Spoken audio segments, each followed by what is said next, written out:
Hello friends, welcome back JP law classes में आप सबका स्वागत है। दोस्तों, आज ये टेस्ट नंबर 12 है राजस्थान एपीओ का। और राजस्थान एपीओ टेस्ट नंबर 12 है।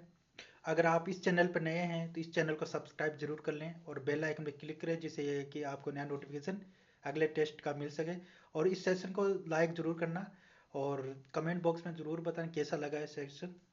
आज टेस्ट नंबर 12 है, मोस्ट इंपॉर्टेंट क्वेश्चन है आज के सेशन के अंदर। आज का सेशन स्टार्ट करें।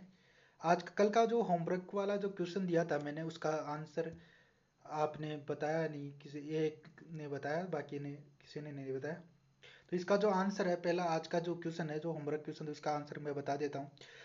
Under section 57 of the CrPC and arrested the person should not be detain in police custody for more than. इसका जो सही आंसर होगा ऑप्शन नंबर बी करेक्ट हो जाएगा। ये 24 आवर सही आंसर होगा। आज का जो पहला क्वेश्चन है, question number 1, in which of the following case the constitutional validity of section 27 of Indian evidence act was challenged on the basis of being violative of article 14 of the constitution. निम्नलिखित वादों में से किसमें भारतीय साक्ष्य अधिनियम की धारा 27 की संवैधानिकता को संविधान के अनुच्छेद 14 के अतिक्रमण के आधार पर चुनौती दी गई थी? किस केस के अंदर ये कहा गया था वो बताना है। चार में से कौन सा केस है वो सही है, कौन सा ऑप्शन है वो बताना है। नंदनी सतपथी बनाम पीएल धानी, या state of UP versus Devman Devman Upadhyay, और option number 3 state of Bombay versus काथी कालू, या ऑप्शन नंबर 4 इनायत उल्लाह बनाम स्टेट ऑफ महाराष्ट्र। कौन सा सही होगा वो आपको बताना है। इसका सही आंसर क्या होगा क्वेश्चन नंबर 1 का। Constitutional validity of section 27 Indian evidence act वो challenged on the basis of being violative of article 14 of this constitution. तो इसका राइट आंसर हो जाएगा ऑप्शन नंबर, कौन सा चाहिए वो आपको कमेंट बॉक्स में बताना है। तो गाइज इसका राइट आंसर हो जाएगा option number second is correct हो जाएगा। State of UP versus Devman Upadhyay, इसका राइट आंसर हो जाएगा। उत्तर प्रदेश बनाम राज्य देवमन उपाध्याय, इसका राइट आंसर हो जाएगा। Next question, question number second. दोस्तों, इस चैनल को एक बार सब्सक्राइब जरूर कर लेना और बेल आइकन में क्लिक करना और लाइक करना इस सेशन को एक बार, और शेयर जरूर कर देना जिससे कि और भी देख सकें सब। तो क्वेश्चन आज का जो क्वेश्चन नंबर सेकंड है, relevancy of the statement in map chart and plan is provided under. मानचित्र चार्टों और रेखांकों के कथनों की सुसंगति किस सेक्शन के तहत है दी गई है इंडियन एविडेंस एक्ट में? Section 38 option number 1 section 38 of Indian evidence act, भारतीय साक्ष्य अधिनियम 1872 की धारा 38, section 37 of Indian evidence act 1872 भारतीय साक्ष्य अधिनियम की धारा 1872 की धारा 37 में, या section 36 of Indian evidence act 1872 भारतीय साक्ष्य अधिनियम की धारा 36 में, या sex option number D section 39 of Indian evidence act 1872 भारतीय साक्ष्य अधिनियम 1872 की धारा 39 में। कौन सा सही ऑप्शन है वो आपको कमेंट बॉक्स में बताना है। Relevancy of the statement map chart and plan is provided under which section of Indian evidence act? तो कौन सा राइट आंसर होगा वो बताना है आपको। क्वेश्चन नंबर सेकंड का जो राइट आंसर होगा वो बताना है। क्वेश्चन नंबर सेकंड का जो राइट आंसर हो जाएगा option number C, option number third सही हो जाएगा। Section 36 of section 36 question number, ये ऑप्शन नंबर थर्ड सही हो जाएगा। सेक्शन 36 डील करता है इंडियन एविडेंस एक्ट भारतीय साक्ष्य अधिनियम की धारा 36 करेक्ट हो जाएगा। ये डील करता है relevancy of the statement map chart and plan से रिलेटेड करता है section 36। Next question, question number third. Question number third, which of the following section of Indian penal code 1860 related to punishment for abetment to commit suicide? भारतीय दंड संहिता की धारा भारतीय दंड संहिता 1860 की निम्नलिखित धाराओं में से कौन सी धारा आत्महत्या के लिए दुष्प्रेरण के लिए दंड से संबंधित है? ऑप्शन नंबर 1 सेक्शन 38 या धारा 38, ऑप्शन नंबर बी सेक्शन 307 धारा 307 307, ऑप्शन नंबर सी सेक्शन 306 धारा 306 300 धारा 306, ऑप्शन नंबर डी सेक्शन 309 धारा 309। कौन सा ऑप्शन करेक्ट होगा वो आपको कमेंट बॉक्स में बताना है। अबेटमेंट और टू कमिट सुसाइड से रिलेटेड कौन सा सेक्शन है आईपीसी के अंदर, वो बताना है। तो गाइस इसका राइट आंसर हो जाएगा option number C is correct हो जाएगा। सेक्शन 306 से रिलेटेड है अबेटमेंट टू कमिट सुसाइड, आत्महत्या के लिए दुष्प्रेरण के लिए दंड सेक्शन 306 के अंदर है। नेक्स्ट क्वेश्चन, क्वेश्चन नंबर 4, इसका सही आंसर बताना आपको कौन सा सही होगा। क्वेश्चन नंबर 4 का answer, what is the minimum period of imprisonment for of criminal procedure code 1973 releasing an accused on bail under section 436A। धारा 436 436 का दंड प्रक्रिया संहिता 1973 के अंतर्गत अभियुक्त को जमानत पर छोड़ने के लिए कारावास की न्यूनतम अवधि क्या होगी वो बताना है।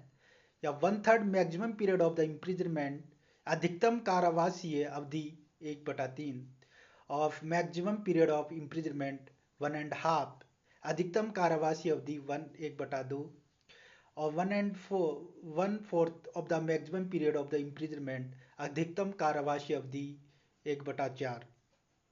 नो पीरियड इज प्रिस्क्राइब, कोई भी अवधि विहित नहीं है, option number 4।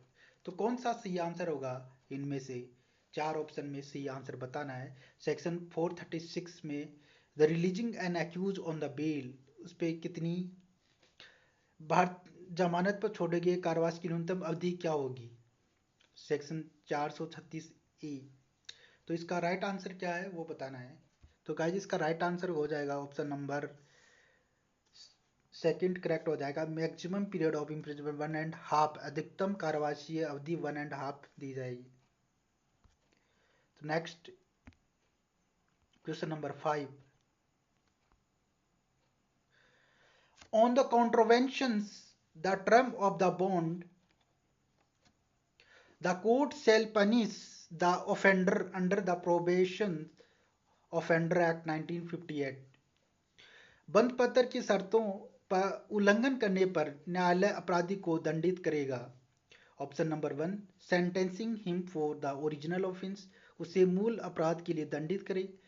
Where the option number 2 where the failure is for the first time, then without prejudice to the continue in force of the bond impose upon him a penalty not exceeding 50 rupees। जहां असफलता पहली बार हुई है वहां bond के जारी रहने पर प्रतिकूल प्रभाव डाले बिना उस पर 50 रुपए से अधिक का जुर्माना लगाया जा सकेगा। या ऑप्शन नंबर 3 बोथ 1 and 2, या दोनों 1 1 और या 2, नन ऑफ द अबव, इनमें से कोई नहीं। कौन सा सी होगा वो आपको बताना है। ये प्रोबेशन ऑफेंडर एक्ट में 1958 का है। कौन सा सी आंसर होगा वो बताना है। Contravention of term of the bond the court shall be punish the offender of the probation offender act 1958। तो गाइस इसका right answer option number 3 correct हो जाएगा। दोनों बोथ 1 and 2 करेक्ट हो जाएगा। उसको sentence him the original offence, और अगर उसने फेल या एक बार उसने फेल किया, failure of the first time, then without prejudice to continue in the force of the bond impose him penalty not existing in 50 rupees. तो इसका राइट आंसर हो जाएगा ऑप्शन नंबर 3 इज करेक्ट हो जाएगा। Next question, question number 6, question number 6, which sections of the juvenile justice care and protection children act 2015 define the abandoned child। Abandon child किस में define किया गया है? किशोर न्याय बच्चों की देखरेख और सुरक्षा अधिनियम 2015 की कौन सी धारा परित्यक्त बच्चे को परिभाषित करती है? धारा 21 में, सेक्शन 21 में, या धारा 28 सेक्शन 28, या धारा 31 या सेक्शन 31, धारा 3 क्लोज 9 सेक्शन 3 क्लोज 9? कौन सा ऑप्शन सही होगा? Juvenile justice care and protection of children act 2015 define the abandon child. Abandon child कहाँ डिफाइन किया गया है, कौन से सेक्शन में, वो बताना है। तो गाइस इसका right answer option number 1 is correct हो जाएगा। धारा 21 में दिया गया है अबंडन चाइल्ड, परित्यक्त बच्चे धारा 21 में डिफाइन किया गया है जेजे एक्ट में। नेक्स्ट क्वेश्चन, ये टाइपिंग एरर आ गया, ये 4 ये कुछ नहीं, ठीक है। ऑप्शन नंबर इसका 1 इज करेक्ट हो जाएगा। नेक्स्ट क्वेश्चन नंबर 7 ग्रामर से रिलेटेड है। क्वेश्चन नंबर 7, निम्नलिखित में से सुधा का विलोम शब्द क्या है? विलोम शब्द बताना है। सुधा का विलोम शब्द क्या होगा? गरल होगा, या दुराश्य, या बहुमत, या सुस्त? कौन सा सी होगा? तो गाइज इसका राइट आंसर हो जाएगा ऑप्शन नंबर 1 इज करेक्ट हो जाएगा। सुधा का हो जाएगा गरल हो जाएगा, ठीक है। नेक्स्ट क्वेश्चन नंबर 8, वह स्त्री जिसका पति हाल ही में प्रदेश से लौटा हो, तो उसको वाक्यांश के लिए एक शब्द में क्या कहेंगे? ऑप्शन नंबर सद्वा, या सुभागा, या आगत पति का, विवाहिता? क्या कहेंगे? वह स्त्री जिसका पति हाल ही में प्रदेश से लौटा है, उसको क्या कहेंगे? तो गाइस इसका राइट आंसर क्या होगा? ऑप्शन नंबर 3 इज करेक्ट हो जाएगा, आगत पति का कहेंगे। क्या कहेंगे? आगत पति का राइट ऑप्शन हो जाएगा। वह स्त्री जिसका पति हाल ही में प्रदेश से लौटा हो, आगत पति का। नेक्स्ट क्वेश्चन, क्वेश्चन नंबर 9, सही वर्तनी वाला बताना है। सही वर्तनी वाला कौन सा शब्द है? सही वर्तनी वाला शब्द कौन सा है, वो आपको बताना है। तो इसका राइट आंसर क्या होगा? निर्देशन, या निर्देशन, या निर्देशन? निर्देशन कौन सा सही है वो बताना है। तो इसका राइट आंसर हो जाएगा ऑप्शन नंबर 2 करेक्ट हो जाएगा। निर्देशन ये शुद्ध शब्द है, वर्तनी वाला शब्द शुद्ध शब्द है, ठीक है। नेक्स्ट क्वेश्चन, ये ग्रामर से रिलेटेड है। Change the speech from direct indirect speech में बदलना है, इसको डायरेक्ट और इनडायरेक्ट में बदलना है। She said I cooked vegetables and he fried the rice. Option number 1, she said that she cooked vegetable and he fried rice. And option number 2, she told that she cooked vegetables and he fried rice. And option number 3, she asked that she cooked vegetable and he fried rice. Option number 4, she said that I cooked vegetable and he fried rice. Which option is correct in following 4 option? Which one is correct? कौन सा सही हो जाएगा इन 4 में से? तो guys इसका right answer हो जाएगा ऑप्शन नंबर कौन सा? सी, यानी कि सी का सी, सेड, ये आस सेड टोल्ड नहीं आएगा इसमें, ये गलत हो जाएगा। आस्क भी नहीं आया जाएगा। अब 2 ऑप्शन बचे हैं, इनमें से कोई एक सही होगा। तो सी सेड का सी सेड दैट आ जाएगा। आई यानी फर्स्ट पर्सन है, किसके अनुसार चेंज होगा? ये सब्जेक्ट के अनुसार चेंज होगा। आई किसके अनुसार? सब्जेक्ट के अनुसार चेंज होगा। तो आई सब्जेक्ट क्या है? सी आएगा। यहाँ पे आई दे रखा है तो ये गलत हो जाएगा।